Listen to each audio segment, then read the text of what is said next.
গাজায় ইসরায়েলের বর্বর আগ্রাসনের প্রতিবাদে আয়োজিত মার্চ ফর গাজা কর্মসূচি শেষ হয়েছে লাখো মানুষের অংশগ্রহণে। ফিলিস্তিনিদের পাশে থাকার অঙ্গীকারের মধ্য দিয়ে পাঠ করা হয় ঘোষণাপত্র। রাজধানীর ঐতিহাসিক সোহরাওয়ার্দী উদ্যান হয়ে ওঠে এক টুকরো গাজা। রাজধানীর সোহরাওয়ার্দী উদ্যানে লাখো মানুষের ঢল।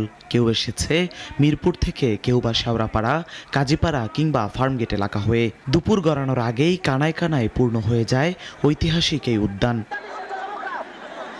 প্যালেস্টাইন সলিডারি মুভমেন্ট বাংলাদেশের ব্যানারে আয়োজিত এই কর্মসূচিতে সভাপতিত্ব করেন জাতীয় মসজিদের খতিব মুফতি আব্দুল মালেক। শুরুতে পবিত্র কোরআন তেলাওয়াত করেন আন্তর্জাতিক খ্যাতি সম্পন্নকারী আহমদ বিন ইউসুফ।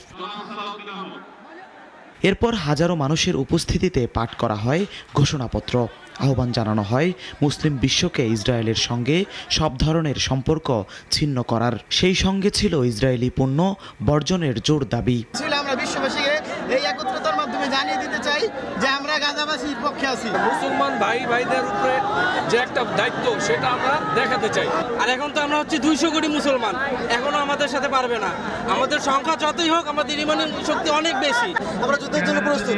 যদি প্রধানমন্ত্রী আমাদের ফিলিস্তিনের ভিসা ফ্রি করে দেয়, আমরা যাওয়ার জন্য ইনশাআল্লাহ রাজি আছি। মঞ্চে উপস্থিত ছিলেন বিএনপি, জামায়াতে ইসলামী, গণ অধিকার পরিষদ, লেবার পার্টি সহ বিভিন্ন দলের নেতারা। বক্তব্য না দিলেও সকলে ফিলিস্তিনের প্রতি সংহতির বার্তা জানান। শায়খ আহমদুল্লাহ ও মাওলানা মিজানুর রহমান আজহারীর নেতৃত্বে চলতে থাকে স্লোগান ফ্রি ফ্রি প্যালেস্টাইন।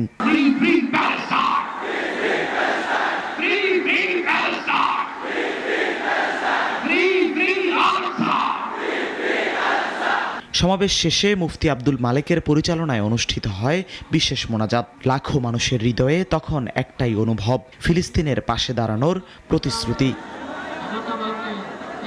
গাজায় চলমান আগ্রাসনের বিরুদ্ধে শুধু প্রতিবাদ নয়, এই জমায়েত ছিল বাঁচার দাবিতে ফিলিস্তিনিদের প্রতি এক বিশাল জনতার নিঃশব্দ চিৎকার। আর এই ঐক্যই যেন বলে দেয় মানবতার পক্ষে দাঁড়ানো এখন সময়ের দাবি।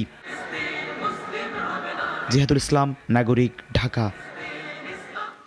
ওয়ালটন আবারও মিলিনিয়ার অফারে ওয়ালটন ফ্রিজ কিনে আপনিও হয়ে যেতে পারেন মিলিয়নিয়ার।